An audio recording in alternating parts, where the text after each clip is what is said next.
পতনের আগে ফ্যাসিস্ট সরকারের মরণ কামড়ের দিন আজ। কাল জুলাই স্মৃতি জাদুঘর উদ্বোধন করবেন প্রধানমন্ত্রী। পরদিন সবার জন্য উন্মুক্ত। বড়দের টিকিট মূল্য 50 টাকা, ছোটদের 25। সংবিধান সংশোধনে বিশেষ কমিটির প্রথম বৈঠক শুরু। ঠিক করা হবে কর্মপরিকল্পনা। এখনও যুক্ত হওয়ার সুযোগ আছে বিরোধী দলের, জানালেন সমাজ কল্যাণ প্রতিমন্ত্রী। স্বরাষ্ট্রমন্ত্রীর সঙ্গে ঢাকা সফররত সৌদি উপপররাষ্ট্রমন্ত্রীর বৈঠক। জ্বালানি নিরাপত্তা সহ দ্বিপাক্ষিক স্বার্থ সংশ্লিষ্ট বিষয়ে আলোচনা। দক্ষিণ কোরিয়ার সঙ্গে অর্থনৈতিক চুক্তি সই। শুল্ক নীতিতে সুবিধা পাবে 97% পণ্য ও সেবা, জানালেন মন্ত্রী। $1 ট্রিলিয়ন অর্থনীতি গড়তে ভূমিকা রাখার আশা। এবং গ্যাসের তীব্র সংকটে চাপে দেশের অর্থনীতি। জনজীবনেও নেতিবাচক প্রভাব। পাম্পে যানবাহনের লম্বা লাইন, দীর্ঘ অপেক্ষায় ভোগান্তি। বাসা বাড়িতে জ্বলছে না চুলা।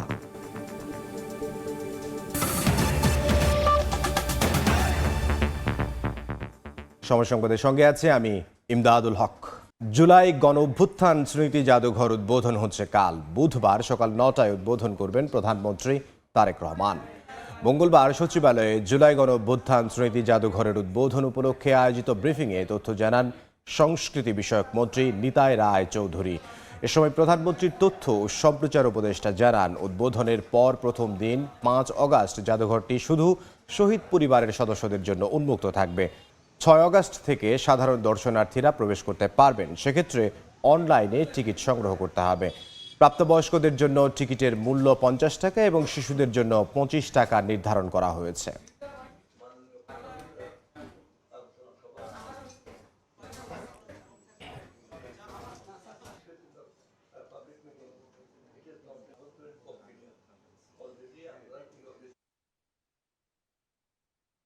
পাঁচ তারিখে সকাল 9টায় মাননীয় প্রধানমন্ত্রী তিনি প্রধান অতিথি হিসেবে জুলাই স্মৃতি জাদুঘর মানে শুভ উদ্বোধন ঘোষণা করবেন। প্রথম দিনটা শহীদ পরিবারের জন্য আমরা এক্সক্লুসিভলি রিজার্ভ করতে চাইছি। এরপর থেকে এটা সর্বসাধারণের জন্য উন্মুক্ত থাকবে। 50 টাকা প্রাপ্তবয়স্কদের জন্য টিকিট এবং 25 টাকা হচ্ছে শিশুদের জন্য। এটা দিয়ে এই জাদুঘরে প্রবেশ করা যাবে।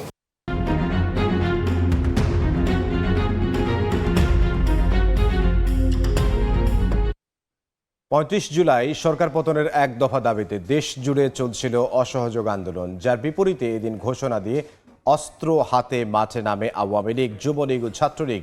পুরো দেশ পরিণত হয় এক যুদ্ধক্ষেত্রে। প্রাণ হারান শতাধিক মানুষ।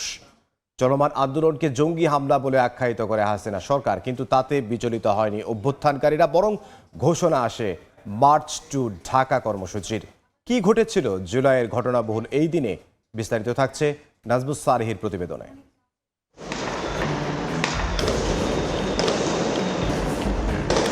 রক্তাক্ত জুলাইয়ের 35 তারিখ।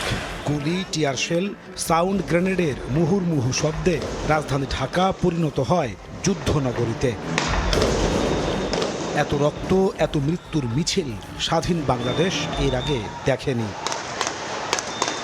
দেশের বিভিন্ন প্রান্তে ছাত্র জনতার উপর গুলি ছুটতে দেখা যায় আওয়ামী লীগ, ছাত্রলীগ ও যুবলীগের নেতাকর্মীদের। আইন শৃঙ্খলা বাহিনীর সমন্বিত আক্রমণে 4 আগস্ট নিহত হয় শতাধিক। পরিস্থিতি নিয়ন্ত্রণে অনির্দিষ্টকালের জন্য কারফিউ জারি করে সরকার। ঘোষিত হয় 3 দিনের সাধারণ ছুটি। ওই দিন ঘোষণা করা হয় 6 August long march to Dhaka, আর 5 তারিখ দেওয়া হয় তুলনামূলক সফট কর্মসূচি। সমন্বয়করা বলছেন, একদিন হাতে সময় থাকায় 5 আগস্ট বড় ধরনের হত্যাযজ্ঞ চালানোর পরিকল্পনা ছিল সরকারের। বিভিন্ন মাধ্যমে পাওয়া এসব তথ্যের উপর ভিত্তি করে সিদ্ধান্ত পরিবর্তনের আলোচনা শুরু হয় নিজেদের মধ্যে। আসিফ ভাই যখন হচ্ছে যে একদিন 6 তারিখ দিল, তখন হচ্ছে আমি একটা বাসায় বসে আছি। ওখান থেকে হচ্ছে আমার কাছে 2জন ব্যক্তি আসলো। ব্যক্তি এসে বলতেছে, ভাই আমরা শুনতে পাচ্ছি হচ্ছে কি মানে কি যদি আমরা একটা দিন সময় দিই, সময় দিলে হচ্ছে শেখ হাসিনা সব কিছু গোছাই নেবে। কিন্তু হাসিনার যতগুলো পেটোয়া বাহিনী সবাইকে ঢাকায় আনার সিদ্ধান্ত সে কিন্তু নিয়েছিল। তো ওই ঘোষণা যদি আমরা না দিতাম, তাহলে যেটা হতো যে ঢাকা শহর একটি বড় রকমের ম্যাসাকার চালানোর পরিকল্পনা করতো শেখ হাসিনা। পরিকল্পনা নিয়ে ছাত্র সংগঠনগুলোর সঙ্গে যোগাযোগ শুরু করে সমন্বয়করা। সবার সম্মতিতে সিদ্ধান্ত হয় 6 আগস্ট নয় 5 আগস্ট পালিত হবে চূড়ান্ত কর্মসূচি লং মার্চ টু ঢাকা। আন্দোলনকারী এবং অনেকের পক্ষ থেকে প্রোগ্রাম প্রস্তাব দেওয়া হয়েছিল বিভিন্ন স্টেক হোল্ডার থেকে যে 6 তারিখের প্রোগ্রামটাই 5 তারিখে নিয়ে আসতে হবে। তখন এটা নিয়ে আমরা অনেকক্ষণ আলাপ আলোচনা করেছি যে এটা চ্যালেঞ্জ হবে কিনা। তখন আমরা এটি আমাদের দলের তৎকালীন চেয়ারম্যানকে জানিয়েছিলাম। তখন উনি আমাদেরকে বলেছেন হ্যাঁ, মহাসচিবের সাথে ওনার কথা হয়েছে, আমাদের পক্ষ থেকে যেন আমরা ওকে বলে ফেলি। 6 তারিখে দেওয়ার প্ল্যান করতেছিল, একদিন গুছায় তারা চিন্তা করতেছিল যে ঘোষণা করবে, কিন্তু আমাদের এখানে বক্তব্য ছিল যে অলরেডি আমরা রাস্তায় নেমে গেছি। তাদের একটা ভয় ছিল, ভাই লোকজন আসবে কিনা, এরকম একটা ব্যাপার ছিল। তো আমরা বললাম যে অবশ্যই আমরা একবার সর্বশক্তি নিয়ে ঝাঁপাই পড়তেছি। তো যেটা ছিল যে হ্যাঁ, তারাও একটু কনফিডেন্স পায়, আচ্ছা ঠিক আছে তাহলে ঘোষণা করা যায়। এভাবে করে 5 তারিখে ঘোষণা করে দেওয়া হয়। 6 তারিখের যে লং মার্চ টু ঢাকা কর্মসূচি ছিল সেটাকে আমরা একদিন এগিয়ে নিয়ে এসেছি। ইতিহাসের সেই যুগান্তকারী ঘোষণা দেন অন্যতম সমন্বয়ক আসিফ মাহমুদ সজীব ভুইয়া। তিনি বলছেন ফ্যাসিবাদ পতনের চূড়ান্ত টার্নিং পয়েন্ট ছিল সেই দিন। ওই সময় চান্স নেওয়ার আসলে সুযোগ ছিল না, কারণ একবার ফেল করলে স্ট্র্যাটেজিক্যালি পরে আর উঠে দাঁড়ানোর সুযোগ হতো না আর কি। হাজার হাজার মানুষকে হত্যা করে ফেলা হতো এবং ফেল করলে আমাদেরকেও আলটিমেটলি হয়তো হত্যা করে ফেলা হতে পারত। সেজন্য পরে কর্মসূচিটা আমি পূর্ববর্তী কর্মসূচি ঘোষণা করার 2-3 ঘন্টার মধ্যে আবার চেঞ্জ করে একদিনে গিয়ে নিয়ে আসি। 35 জুলাই সশস্ত্র বাহিনীকে ছাত্র জনতার মুখোমুখি না দাঁড়ানোর আহ্বান জানাই সেনাবাহিনীর সাবেক কর্মকর্তারা। পরশু নয়, আগামীকালই long march to Dhaka. 4 August এই একটি মাত্র ঘোষণায় 5 আগস্ট ঢাকার সমস্ত রাজপথে গিয়ে মিশেছিল গণভবনের মোহনায়, যার ফলশ্রুতিতে চূড়ান্তভাবে পতন হয় 17 বছরের ফ্যাসিবাদের। নাজমুস সালেহী, সময় সংবাদ, ঢাকা। জাতীয় সংসদ ভবনে শুরু হচ্ছে সংবিধান সংশোধন সম্পর্কিত বিশেষ কমিটির প্রথম বৈঠক। যোগ দেবেন স্বরাষ্ট্রমন্ত্রী, আইনমন্ত্রী সহ কমিটির সদস্যরা। সংবিধানে সংশোধন কমিটির প্রথম বৈঠকে পরবর্তী পদক্ষেপ নিয়ে আলোচনা হবে। কমিটির সদস্যরা মতামত দেবেন, তবে এই কমিটিতে বিরোধী দলেরও নাম দেওয়ার সুযোগ থাকছে, এমন তথ্য জানিয়েছেন সংবিধান সংশোধন কমিটির 2 জন সদস্য। 13 জুলাই স্বরাষ্ট্রমন্ত্রী সালাউদ্দিন আহমদকে সভাপতি করে সংবিধান সংশোধনে 12 সদস্যের কমিটি করে সংসদ। এতে সদস্য করা হয় আইনমন্ত্রী, চিফ হুইপ সহ অন্যান্য সংসদ সদস্যদের।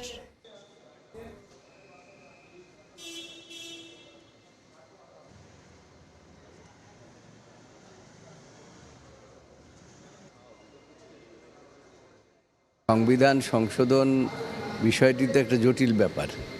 এই জটিল ব্যাপারটি কিভাবে আমরা সহজ করতে পারি সেই জন্য চেষ্টা করা হবে। আমাদের আজকে সদস্যরা বসবেন, তাদের মধ্যে আলাপ আলোচনা হবে এবং প্রত্যেকের মতামত দেবেন। আমরা তো বিরোধী দলকে আহ্বান জানিয়েছি যে আমাদের এই মহৎ উদ্দেশ্যের সাথে তারা যেন এসে একত্রিত ঘোষণা করে কাজ করেন আমাদের সাথে। এখন তাদের জন্য রাস্তা খোলা আছে। সো আমরা আগে স্ট্র্যাটেজি ঠিক করি, টাইমলাইনটা পরেই দিই, বাট আমাদের চেষ্টা হচ্ছে যেটাই হোক না কেন আমরা খুব কংক্রিটলি করতে চাই। কার্যক্রম নিষিদ্ধ আওয়ামী লীগের সাধারণ সম্পাদক ওবায়দুল কাদের সহ যুবলীগ, ছাত্রলীগের 7 শীর্ষ নেতার বিরুদ্ধে জুলাই গণ অভ্যুত্থানে সংঘটিত মানবতা বিরোধী অপরাধের মামলায় যুক্তিতর্ক শুরু হচ্ছে আজ। মঙ্গলবার আন্তর্জাতিক অপরাধ ট্রাইব্যুনাল 2-এর বিচারিক প্যানেলে এ যুক্তি উপস্থাপন করা হবে। এদিন প্রথমে যুক্তিতর্ক তুলে ধরবে প্রসিকিউশন, পরে আসামি পক্ষ তাদের বক্তব্য উপস্থাপন করবে। এ মামলায় ওবায়দুল কাদের ছাড়া অন্য আসামিরা হলেন আওয়ামী লীগের যুগ্ম সাধারণ সম্পাদক আফম বাহাউদ্দিন নাসিম, সাবেক তথ্য ও সম্প্রচার প্রতিমন্ত্রী মোহাম্মদ আলী আরাফাত, যুবলীগের সভাপতি শেখ ফজলে শামস পরশ, সাধারণ সম্পাদক মাইনুল হোসেন খান নিখিল, ছাত্রলীগের সভাপতি সাদ্দাম হোসেন ও সাধারণ সম্পাদক ওয়ালি আসিফ ইনান। আসামিরা সবাই পলাতক। এবছরের 22 জানুয়ারি 7 আসামির বিরুদ্ধে অভিযোগ গঠনের মাধ্যমে বিচার শুরুর আদেশ দেন ট্রাইব্যুনাল 2। গত 2 আগস্ট এ মামলায় সাক্ষ্য গ্রহণ পর্ব শেষ হয়। এ মামলায় তদন্ত কর্মকর্তা সহ 28 জন সাক্ষ্য দিয়েছেন।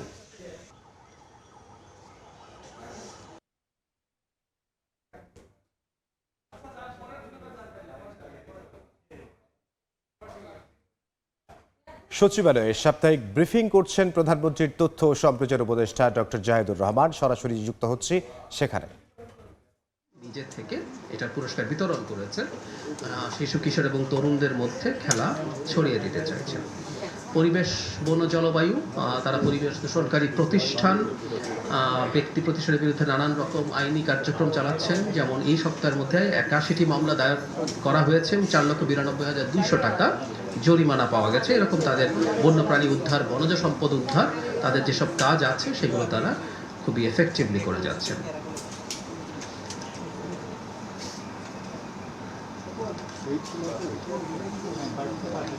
স্বরাষ্ট্র মন্ত্রণালয় বরাবরের মতো তাদের পুলিশ, র্যাব ফোর্সেস, কোস্টগার্ড তারা সবাই তাদের কাজ করছেন ঠিকঠাক মতো। একটা জিনিস একটু জানিয়ে রাখি, সেটা হলো বেশ কিছুদিন আলোচনায় এসছে, কয়েকদিন অন্তত 2 দিন একজন নাগরিকের নিখোঁজ হওয়া নিয়ে একটা প্রশ্ন এসেছিল।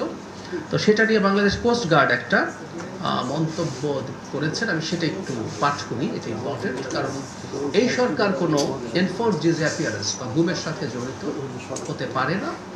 অভিযোগ এসছে, সুতরাং এই ব্যাপারে অবশ্যই সরকারকে বিবৃতি দিতে হবে এবং যারা ভুক্তভোগী আছেন তাদের কাছ থেকে আমরা যেটা বলি সবসময়, যে তাদের হারিয়ে যাওয়া স্বজনকে খুঁজে বের করার দায়িত্ব নিশ্চিতভাবে সরকারের।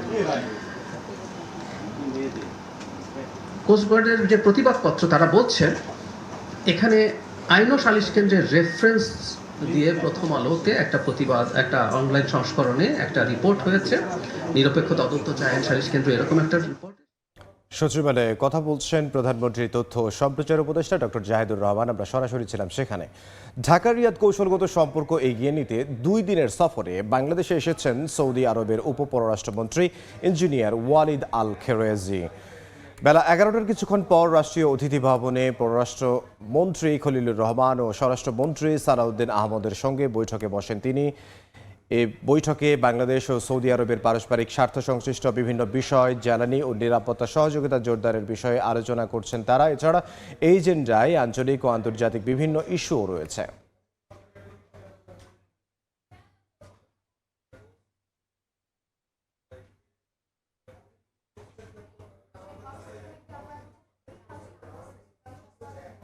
দক্ষিণ কোরিয়ার সঙ্গে সমন্বিত অর্থনৈতিক অংশীদারিত্ব চুক্তি সই করেছে বাংলাদেশ। সকালে সচিবালয়ে 2 দেশের মধ্যে চুক্তি সই হয়। এর মধ্য দিয়ে 97% পণ্য ও সেবা অগ্রাধিকার শুল্ক নীতিতে সুবিধা পাবে বলে জানিয়েছেন বাণিজ্যমন্ত্রী খন্দকার আব্দুল মুক্তাদির। তিনি আরও জানান, এই চুক্তি $1 ট্রিলিয়ন অর্থনীতিতে পৌঁছাতে সহায়তা হবে। 97% পণ্য কোরিয়ার বাজারে অগ্রাধিকার শুল্ক নীতির ভিত্তিতে প্রবেশাধিকার পাবে। একইভাবে কোরিয়ান 87% পণ্য বাংলাদেশের বাজারে শুল্কের অগ্রাধিকার পাবে। তো এই এগ্রিমেন্টের চুক্তির ফলশ্রুতিতে আগামী দিন আমরা আশা করতে পারি আমাদের এলডিসি পরবর্তী এবং $1 ট্রিলিয়ন ইকোনমিতে উত্তরণের জন্য আমাদের যে টার্গেট, সেই টার্গেটে পৌঁছার জন্য আমাদের যে বিনিয়োগের আকাঙ্ক্ষা, আমাদের কর্মসংস্থান সৃষ্টির যে আগামী দিনের পরিকল্পনা, এই চুক্তি ফলে দক্ষিণ কোরিয়াকে আমরা একটা ঘনিষ্ঠ অংশীদার দেশ হিসাবে পাব। সারা দেশে চলছে তীব্র গ্যাস সংকট। বিস্তারিত জানবো। রাজধানীর তেজগাঁও থেকে যুক্ত হচ্ছেন সহকর্মী সামদানি প্রত্যয় এবং চট্টগ্রাম থেকে যুক্ত হবেন সহকর্মী পার্থপ্রতিম বিশ্বাস। শুরুতেই যাব সামদানির কাছে। সামদানি, যানবাহনের দীর্ঘ সারি আর চালকদের দুশ্চিন্তাগ্রস্ত মুখ, এটি এখন রাজধানীর প্রতিটি সিএনজি ফিলিং স্টেশনের নিত্যনৈমিত্তিক চিত্র। দর্শক, যদি আপনাদেরকে একটু দেখাই যে প্রতিটি সিএনজি ফিলিং স্টেশনেই কিন্তু দীর্ঘ যানবাহনের সারি রয়েছে। এই মুহূর্তে আমরা তেজগাঁওয়ের একটি সিএনজি ফিলিং স্টেশনে রয়েছি। এখানে কিছুক্ষণ আগ পর্যন্ত সিএনজির সরবরাহ করা হচ্ছিল। চালকরা এবং যারা যানবাহন সংশ্লিষ্ট রয়েছেন তারা সিএনজি পাচ্ছিলেন, তবে পর্যাপ্ত প্রেশার না পাওয়ার কারণে, মূল লাইনে কোনো চাপ না পাওয়ার জন্য সিএনজির সরবরাহ এই মুহূর্তে বন্ধ রয়েছে এবং যার কারণে এখানে যারা সকাল থেকে, অনেকে মধ্যরাত থেকে অপেক্ষা করছিলেন, তারা বেশ বিপাকে পড়েছেন। সবচেয়ে বেশি বিপাকে পড়েছেন যারা রাইড শেয়ারিং অ্যাপের চালক এবং যারা বিভিন্ন জায়গায় চাকরি করেন, যানবাহন সংশ্লিষ্ট সেক্টরে বা ড্রাইভিং পেশায় যারা চাকরি করেন, তারা বেশ বিপাকে পড়েছেন। কারণ তাদের অনেককেই তাদের কর্মঘণ্টার চেয়ে অতিরিক্ত সময় এই যানবাহনের এই যে সিএনজি ফিলিং স্টেশনগুলো, সেই সিএনজি ফিলিং স্টেশনের লাইনে দাঁড়িয়ে অপেক্ষা করতে হয় তাদের যানবাহনটিতে পর্যাপ্ত জ্বালানির জন্য। কিন্তু যখন এভাবে করে 3 ঘন্টা 4 ঘন্টা তাদের কর্মঘণ্টার চেয়ে অতিরিক্ত লাইনে দাঁড়ানোর পরেও যখন তারা পর্যাপ্ত সিএনজিটি পাচ্ছেন না, সেটি আসলে তাদের রোজগারে যেমন ব্যাঘাত সৃষ্টি করছে, ঠিক একই সঙ্গে তারা শারীরিকভাবে অসুস্থ হয়ে পড়ছেন। এখানে তীব্র গরম, কখনো বৃষ্টি, এমন অবস্থার মধ্যে এই সিএনজি ফিলিং স্টেশনের লাইনে দাঁড়িয়ে থাকতে আমরা এখানে কথা বলছিলাম কয়েকজন যানবাহন চালকের সঙ্গে।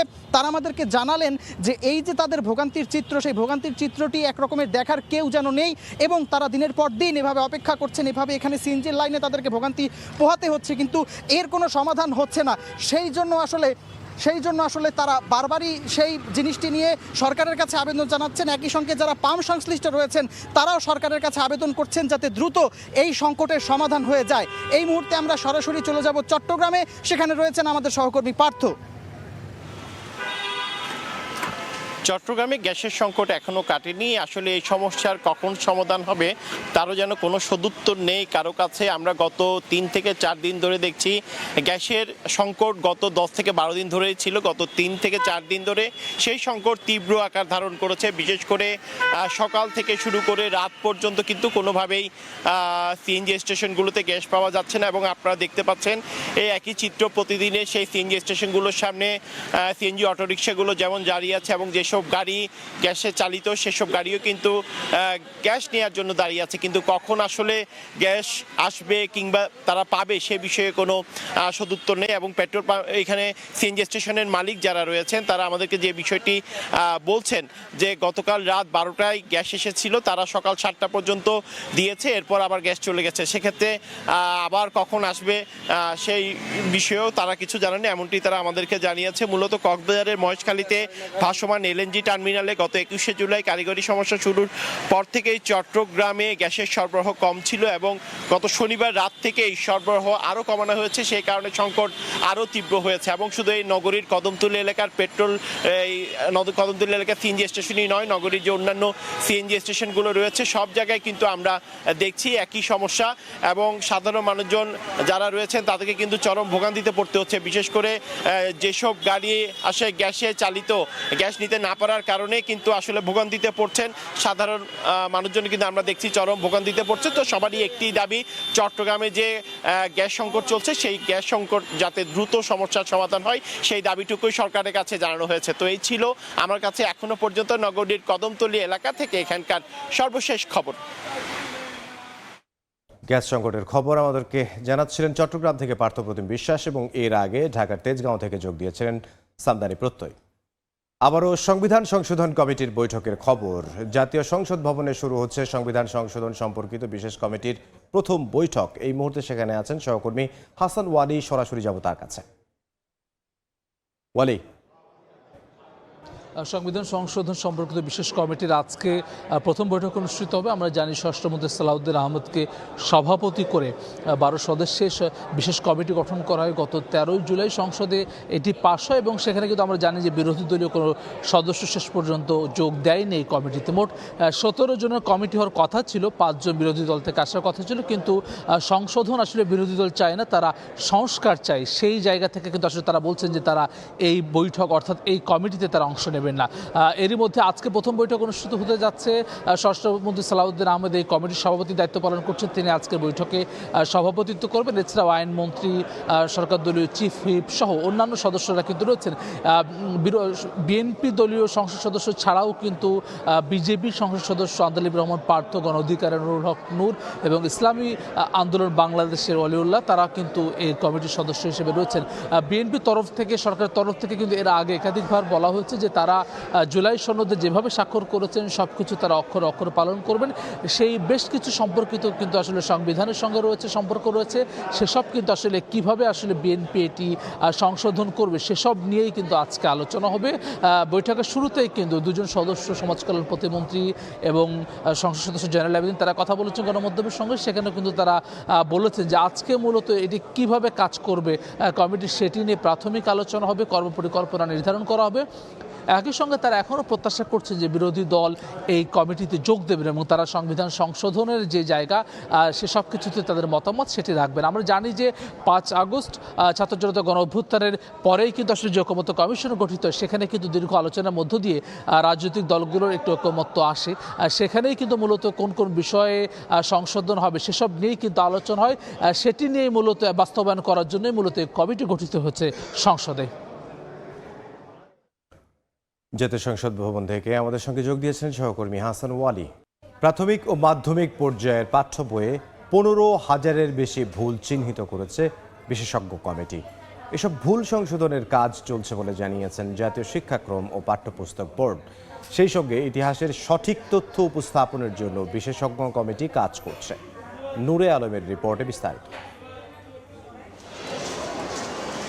বর্তমান সরকার দায়িত্ব নেয়ার পর শিক্ষাক্রম পরিমার্জনের উদ্যোগ নেয়। এজন্য গত মার্চে বিশেষজ্ঞ কমিটিও গঠন করা হয়।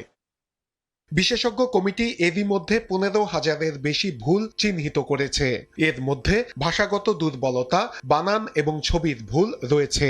সেই সঙ্গে ইতিহাসের তথ্যগত উপস্থাপনেও রয়েছে বিভ্রাট। এই ভুলগুলো তো আসলে বিষয়ভিত্তিক এবং প্রত্যেকটা জায়গায় এই ভুলগুলো চিহ্নিত করেছে এবং সেটা 3 ভলিউম আকারে এনসিটিবির কাছে পাঠানো হয়েছে এবং প্রত্যেকটা বইয়ের মধ্যে লাল কালি দিয়ে সুন্দর করে বইগুলো কারেকশন করে দেওয়া হয়েছে। পাঠ্যপুস্তক পরিমার্জনে মুক্তিযুদ্ধের ইতিহাসে যার যা ভূমিকা সেটি গুরুত্বের সঙ্গে থাকছে। সেই সঙ্গে 24-এর গণঅভ্যুত্থান সহ দেশের গুরুত্বপূর্ণ গণতন্ত্রকামী আন্দোলনও থাকছে পাঠ্য বইয়ে। এনসিটিবি বলছে ভুল সংশোধন করে পাণ্ডুলিপি চূড়ান্ত করার কাজ চলছে। ভুল বা মান উন্নয়নের যে সাজেশনগুলো এসছে সেগুলোকে আমরা এখানে এনে কম্পিউটারে ইনসার্ট করি। প্রুফ দেখে ভাষাগত, তথ্যগত উপযোগিতা, যৌক্তিকতা এবং নির্ভুল করার স্বার্থে আমরা যতখানি সম্ভব আমাদের চেষ্টা করছি। শিক্ষকরা বলছেন বাংলা ও ইংরেজি সংস্করণের অনেক বিষয়ের বইয়ে তথ্যগত মিল থাকে না, এগুলো নিয়েও কাজ করতে হবে। এনসিটিবির অনুমোদিত বইগুলো তারা সৃজনশীল পদ্ধতিতে একেবারে পুঙ্খানুপুঙ্খভাবেই পড়তে হয়। সেক্ষেত্রে ভুল সংশোধন এবং সর্বশেষ তথ্যটা আমি মনে করি বইতে আসা উচিত। প্রাথমিক পর্যায়ের 36টি এবং মাধ্যমিক পর্যায়ের 97টি বই পরিমার্জনে কাজ করেছেন 320 জন বিশেষজ্ঞ। মানসম্মত শিক্ষা নিশ্চিত করতে হলে নির্ভুল পাঠ্য বই তৈরি করতে হবে। আর এজন্য পরিমার্জনের সঙ্গে গবেষকদের পাশাপাশি শিক্ষকদেরও সম্পৃক্ত করার আহ্বান শিক্ষা সংশ্লিষ্টদের। নূরে আলম, সময় সংবাদ, ঢাকা। এবার বাণিজ্যের সংবাদ। রফতানি আয়ে নেতিবাচক প্রবৃদ্ধি নিয়ে অর্থবছর শুরু করলো দেশের তৈরি পোশাক শিল্প। একই অবস্থা মোট পণ্য রফতানিতেও। খাত সংশ্লিষ্টরা বলছেন বৈশ্বিক মূল্যস্ফীতি বেড়ে ক্রয় ক্ষমতা কমে যাওয়ায় কমছে ক্রয়াদেশ। সে অবস্থায় বাজার চাহিদা কাজে লাগাতে একক খাত নির্ভরতা কাটানোর তাগিদ অর্থনীতিবিদদের। এখনও ভূরাজনৈতিক অস্থিরতায় ভুগছে বিশ্ববাজার। এরই প্রতিচ্ছবি ফুটে উঠেছে দেশের রফতানি আয়ে। চলতি বছরের প্রথম মাস জুলাইয়ে তৈরি পোশাক শিল্পের আয় হয়েছে $388 কোটি 67 লাখ। গেল বছরের একই সময়ের তুলনায় প্রায় 2% কম। তবে 14.73% বেড়েছে আগের মাস জুনের তুলনায়। পোশাক শিল্পের নেতিবাচক প্রবৃদ্ধির কারণে বছর ব্যবধানে কমেছে মোট রফতানি আয়ও। রফতানি উন্নয়ন ব্যুরো ইপিবির তথ্য 2026-27 অর্থ বছরের প্রথম মাস জুলাইয়ে মোট রফতানি হয়েছে $472 কোটি 74 লাখ পণ্য, যা মাস ব্যবধানে 12.49% বেশি। তবে গেল বছরের একই সময়ের তুলনায় কমেছে প্রায় 1%। বৈশ্বিক বাজারেও কিন্তু অর্ডার কমে গেছে। ইউরোপীয় ইউনিয়নেও প্রায় 19 থেকে 20% অর্ডার কমেছে। তাদের ক্রয় ক্ষমতাও কিন্তু কমছে। এটাকে আমাদেরকে মেনে নিতে হবে। গ্যাসের সংকট কীভাবে সহজ সমাধানে এনে এটাকে ত্বরান্বিত করা যায়, পোর্টের সমস্যার সমাধান কিভাবে করা যায় এবং ওয়ান স্টপ সার্ভিস কিভাবে দেওয়া যেতে পারে, এই জিনিসগুলো যত দ্রুত সমাধান হবে এই সেক্টর আবার ঘুরে দাঁড়াবে। তবে রফতানি আয় বেড়েছে চামড়া ও চামড়াজাত পণ্যের খাতে। মাস ব্যবধানে 1.5% বেশি বেড়ে এ খাত থেকে আয় এসেছে $13 কোটি 9 লাখ, যা গেল বছরের একই সময়ের তুলনায় 2.81% বেশি। যারা সত্যিকার রপ্তানিকার তাদের অ্যাক্সেস টু ফাইন্যান্স এটা কিন্তু ইজি করতে হবে। আমাদের দেশে যেটা হয় যে যারা প্রকৃত রপ্তানিকারক না, বিভিন্নভাবে তারা ঋণ পেয়ে যাচ্ছে, আবার যারা প্রকৃত রপ্তানিকারক তারা কিন্তু ঋণের সুবিধাটা পাচ্ছে না। একই সঙ্গে যে পলিসি সাপোর্ট, বিভিন্ন দেশে অ্যাগ্রো বেসড ইন্ডাস্ট্রি তৈরি করার ক্ষেত্রে পলিসি সাপোর্টের সঙ্গে সঙ্গে সরকারকে পাবলিক প্রাইভেট ইনভেস্টমেন্টের মাধ্যমে সম্ভব হলে অ্যাগ্রো বেসড ইন্ডাস্ট্রি তৈরি করা দরকার। বছর ব্যবধানে প্রায় 54% প্রবৃদ্ধি দেখিয়েছে পাট ও পাটজাত পণ্য খাত। এখান থেকে দেশে রফতানি আয় এসেছে $8,53,00,000। এছাড়া মাস ব্যবধানে 3.59% প্রবৃদ্ধিতে হোম টেক্সটাইল খাত রফতানি করেছে $7,78,00,000 পণ্য। অন্তরা সেন, সময় সংবাদ, ঢাকা। মাগুরা ও যশোরে আলাদা ঘটনায় চিত্রা নদীতে ডুবে যাওয়া 2 শিশুর মরদেহ উদ্ধার করা হয়েছে। ফায়ার সার্ভিস জানায় সোমবার মাগুরার শালিখার ভরতপুর গ্রামে চিত্রা নদীর তীরে খেলতে গিয়ে নদীতে পড়ে যায় 3 বছরের বয়সী শিশু ফারিস্তা। পরে খুলনা থেকে ফায়ার সার্ভিসের ডুবুরি দল গিয়ে তার মরদেহ উদ্ধার করে। যশোরের বাঘারপাড়ায় চিত্রা নদীর অন্য প্রান্তে পড়ে যায় 13 বছর বয়সী উইশা খান সামি। সন্ধ্যায় সামির মরদেহ উদ্ধার করে ডুবুরি দল। সিরাজগঞ্জের কড্ডায় সিল্ক সিটি ট্রেনের একটি বগি লাইনচ্যুত হয়েছে। এতে ঢাকার সঙ্গে উত্তরবঙ্গের রেল যোগাযোগ বন্ধ রয়েছে। ঘটনাস্থলে আছেন সহকর্মী রিঙ্কু কুণ্ডু, সরাসরি যাব তার কাছে। রিঙ্কু, রাজশাহী থেকে ছেড়ে আসা ঢাকাগামী সিল্ক সিটি এক্সপ্রেসটি সিরাজগঞ্জের যে কড্ডার মোড় সদানন্দপুর স্টেশন রয়েছে তার কিছুটা পৌঁছানোর আগেই কিন্তু একটি বগির যে চাকা রয়েছে সেটি ভেঙে এই লাইনচ্যুত হয়েছে এবং এতে কিন্তু উত্তর অঞ্চলের সাথে ঢাকার রেল যোগাযোগ বন্ধ রয়েছে। আমি যদি একটু দেখাই যে এই যে সিল্ক সিটি এক্সপ্রেসের যে চাকার যে অংশটি রয়েছে সেই অংশটিকে ভেঙে গেছে এবং দুটি চাকা দুপাশে ছড়ে এই রেল লাইনে কিন্তু এই একটি বগির অর্থাৎ পুরো সিল্ক সিটি এক্সপ্রেসের একটি বগি লাইনচ্যুত হয়েছে, অন্য সব বগিগুলো ঠিক আছে এবং এটির পরে কিন্তু আসলে রেল যোগাযোগ বন্ধ হয়েছে এবং ঘটনার পরেই যাত্রীরা এখন আমরা যেটি জানতে পেরেছি কোনো হতাহত হয়নি, তবে যাত্রীরা আসলে নিরাপদে নেমে গেছেন এবং তারা তাদের নিজ নিজ গন্তব্যে বিকল্প পথে সড়ক পথে আসলে নিজ নিজ গন্তব্যে পৌঁছানোর চেষ্টা করছে এবং এই স্টেশনে যিনি স্টেশন মাস্টার তিনি যেটি জানিয়েছেন যে পাকশি থেকে একটি রিলিফ ট্রেন ইতিমধ্যেই এই দুর্ঘটনাস্থলে রওনা হয়েছে এবং সেটি আসলেই উদ্ধার তৎপরতা অর্থাৎ এই যে লাইনচ্যুত ট্রেনটি সেটি উদ্ধারের চেষ্টা করবেন এবং এখানে আমরা দেখছি যে ফায়ার সার্ভিসের কর্মীরা রয়েছেন এবং রেলের যে রেল পুলিশের কর্মকর্তা তারা রয়েছেন এবং প্রশাসনের কর্মকর্তা কিন্তু আসলে উপস্থিত হয়েছে এবং যাত্রীরা যেটি বলছে যে হঠাৎ করেই এই ট্রেনটি রাজশাহী থেকে ছেড়ে আসা ঢাকাগামী সিল্ক সিটি এক্সপ্রেস ট্রেনটি যখন এই ঠিক কড্ডার মোড়ের যে স্টেশন রয়েছে সেই স্টেশনে পৌঁছানোর পূর্বেই কিন্তু আসলে এই স্থানটিতেই অর্থাৎ এই স্টেশনের আগের স্থানটিতেই আসলে ঘটনা এই যে চাকার যে অংশটি সেটি ভেঙে রেল লাইনের উপর পড়ে যায় এবং একটি চাকা অর্থাৎ ওই পাশের খাদে পড়ে যায় এবং আরেকটি যে চাকার যে পুরো অংশটি সেটি কিন্তু আসলে এই ট্রেনের যে লাইন রয়েছে সেখানে ভেঙে পড়ে, যে কারণে আসলে লাইনচ্যুত হয় এবং এতে কিন্তু আমরা জানতে পেরেছি যে যমুনা সেতুর দুই পারে একাধিক ট্রেন কিন্তু আসলে আটকা পড়েছে এবং উদ্ধারকারী যে ট্রেন সেটি উদ্ধারকারী ট্রেন আসলে রওনা হয়েছে পাকশি থেকে, সেটি আসার পরে আসলে উদ্ধার তৎপরতা চলবে এবং ট্রেনের যে প্রথম অংশটি অর্থাৎ ইঞ্জিনের যে অংশটি সেটি কিন্তু এই ট্রেন থেকে ছাড়িয়ে সামনের যে স্টেশন অর্থাৎ যমুনা সেতুর পশ্চিম যে স্টেশন রয়েছে সেখানে রাখা হয়েছে এবং যাত্রীরা আসলে নিরাপদে নেমে গেছেন এবং কোনো হতাহতের কিন্তু আসলে ঘটনা ঘটেনি। তারা আসলে এই যে লাইনচ্যুত হওয়ার পরে কিন্তু আসলে নেমে নিজ নিজ গন্তব্যে তারা বিকল্প পথে অর্থাৎ সড়ক পথে আসলে যাতায়াতের চেষ্টা করছেন এবং এখানে আইনশৃঙ্খলা বাহিনীর সদস্যরা রয়েছেন, প্রশাসনের কর্মকর্তা রয়েছেন, রেল পুলিশের কর্মকর্তা রয়েছে, তারা কিন্তু আসলে যাত্রীদের নিরাপত্তা দিচ্ছেন এবং তাদের অন্যান্য যে সড়ক পথে গন্তব্যে পৌঁছানোর জন্য আসলে চেষ্টা করছে। তো এক কথা বলা যায় যে রিলিফ ট্রেন ইতিমধ্যে রওনা আছে, অর্থাৎ আমরা যেটি জানতে পেরেছি 1 ঘন্টা লাগবে এই রিলিফ ট্রেন অর্থাৎ উদ্ধারকারী ট্রেন পৌঁছাতে এবং তারপরে আসলে উদ্ধার তৎপরতা শুরু হবে। তো এই ছিল সিরাজগঞ্জ থেকে আমার কাছে ট্রেন দুর্ঘটনার সবশেষ খবর। সিরাজগঞ্জ থেকে সহকর্মী রিঙ্কু কুণ্ডু। সংবিধান সংশোধন সম্পর্কিত বিশেষ কমিটির প্রথম বৈঠক নিয়ে কথা বলছেন স্বরাষ্ট্রমন্ত্রী, সরাসরি যাচ্ছে সেখানে। আমরা নোট অফ ডিসেন্ট দিয়েছি, সেগুলো নোট অফ ডিসেন্ট আকারে নেব। এর বাইরেও আমাদের অনেক বক্তব্য আছে, আমাদের নির্বাচনী ইশতেহারে আছে, সেগুলো আমরা ধারণ করব, যেগুলো জুলাই জাতীয় সনদে প্রতিফলিত হয়নি, আলোচিত হয়েছিল হয়তো প্রতিফলিত হয়নি, সেগুলো আমরা আলোচনা করেই নেব। ধন্যবাদ। জাতীয় সংসদ ভবনে ছিলাম, সেখানে কথা বলছিলেন স্বরাষ্ট্রমন্ত্রী সালাউদ্দিন আহমদ। দেশের বাইরের খবর, ইরানের সঙ্গে চুক্তি নিয়ে আলোচনা চলছে বলে জানিয়েছেন মার্কিন প্রেসিডেন্ট ডোনাল্ড ট্রাম্প। সোমবার তিনি সতর্ক করে বলেন 5 মাস ধরে চলা এই যুদ্ধের অবসান ঘটাতে এটিই শেষ সুযোগ, কিন্তু ইরান কোনো আলোচনার কথা অস্বীকার করেছে। একটি চুক্তি করতে ইরানের বিরুদ্ধে ফের হুঁশিয়ারি দিয়েছেন মার্কিন প্রেসিডেন্ট ডোনাল্ড ট্রাম্প। যুদ্ধের 5 মাস পর তেহরানের জন্য চুক্তিতে স্বাক্ষর করার এটি শেষ সুযোগ বলে জানান তিনি। ওভাল অফিসে ট্রাম্প সাংবাদিকদের বলেন, আলোচনা এই মুহূর্তেও চলছে। বলেন, ইরান, সৌদি আরব, সংযুক্ত আরব আমিরাত ও কাতার সহ অন্যান্য দেশের অনুরোধে পক্ষগুলো আলোচনা করছে।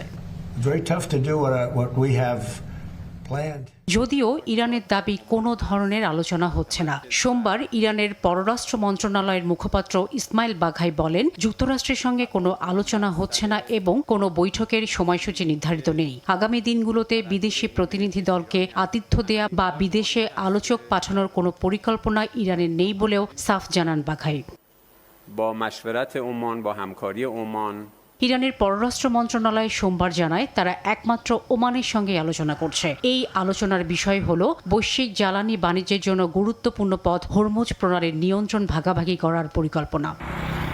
এদিকে যুক্তরাষ্ট্রের সঙ্গে আলোচনায় থাকার কথা ইরান অস্বীকার করার পর ডোনাল্ড ট্রাম্প ক্ষোভ জানান। সামাজিক যোগাযোগ মাধ্যমে এক ক্ষুব্ধ পোস্টে তিনি ঘোষণা করেন, একটি চুক্তি অথবা পূর্ণ আত্মসমর্পণ না হওয়া পর্যন্ত মার্কিন সামরিক অবরোধ অব্যাহত থাকবে। ট্রাম্প ইরানের নেতৃত্বকে অবিশ্বাস্যভাবে কপট বলে অভিহিত করেন এবং দাবি করেন তারাই একটি বৈঠকের জন্য অনুরোধ করেছিল। এর আগে চুক্তির জন্য ট্রাম্প আঞ্চলিক শক্তি ও তেহরানের অনুরোধের কথা উল্লেখ করে ইরানের বিরুদ্ধে পরিকল্পিত হামলা স্থগিত করেন। শাফিনা সুলতানা, সময় সংবাদ। খেলার খবর, বাংলাদেশ অনূর্ধ্ব 20 ফুটবল দলের এশিয়ান কাপ বাছাই মিশনকে সামনে রেখে শিগগিরই ক্যাম্পে যোগ দেবেন যুক্তরাজ্য প্রবাসী উইঙ্গার অ্যাডাম আব্বাস। এছাড়া থাইল্যান্ডে সংযুক্ত আরব আমিরাতের বিপক্ষে একটি প্রস্তুতি ম্যাচ আয়োজনের পরিকল্পনা করছে বাফুফে। সোমবার ফুটবল ভবনে ডেভেলপমেন্ট কমিটির সভা শেষে এসব তথ্য জানান কমিটির চেয়ারম্যান নাসের শাহরিয়ার জাহিদি। তবে ক্যাম্পে থাকা আরেক প্রবাসী ফুটবলার মাহি ইনজুরিতে পড়লেও টুর্নামেন্ট শুরুর আগে সেরে উঠবেন বলে আশাবাদী ফেডারেশন। এছাড়া সভায় অনূর্ধ্ব 20 দলের পাশাপাশি অনূর্ধ্ব 17 দলের এশিয়ান কাপ বাছাই নিয়েও আলোচনা হয়। প্রাথমিকভাবে 65 থেকে 70 জন ফুটবলার নিয়ে অনূর্ধ্ব 17 দলের ক্যাম্প শুরু হতে পারে। এদিকে আজারবাইজানের রাজধানী বাকুতে অনুষ্ঠিতব্য ওয়ার্ল্ড ফুটবল ফেস্টিভ্যালে অংশ নিতে যাচ্ছে বাংলাদেশ অনূর্ধ্ব 15 দল। এই পর্যায়ে শীর্ষ সংবাদগুলো জানিয়ে দিচ্ছি আরও একবার। পতনের আগে ফ্যাসিস্ট সরকারের মরণ কামড়ের দিন আজ। কাল জুলাই স্মৃতি জাদুঘর উদ্বোধন করবেন প্রধানমন্ত্রী। পরদিন সবার জন্য উন্মুক্ত, বড়দের টিকিট মূল্য 50 টাকা, ছোটদের 25। সংবিধান সংশোধনে বিশেষ কমিটির প্রথম বৈঠক শুরু, ঠিক করা হবে কর্মপরিকল্পনা। এখনো যুক্ত হওয়ার সুযোগ আছে বিরোধী দলের, জানালেন সমাজ কল্যাণ প্রতিমন্ত্রী। এবং স্বরাষ্ট্রমন্ত্রীর সঙ্গে ঢাকা সফররত সৌদি উপপররাষ্ট্রমন্ত্রীর বৈঠক, জ্বালানি নিরাপত্তা সহ দ্বিপাক্ষিক স্বার্থ সংশ্লিষ্ট বিষয়ে আলোচনা।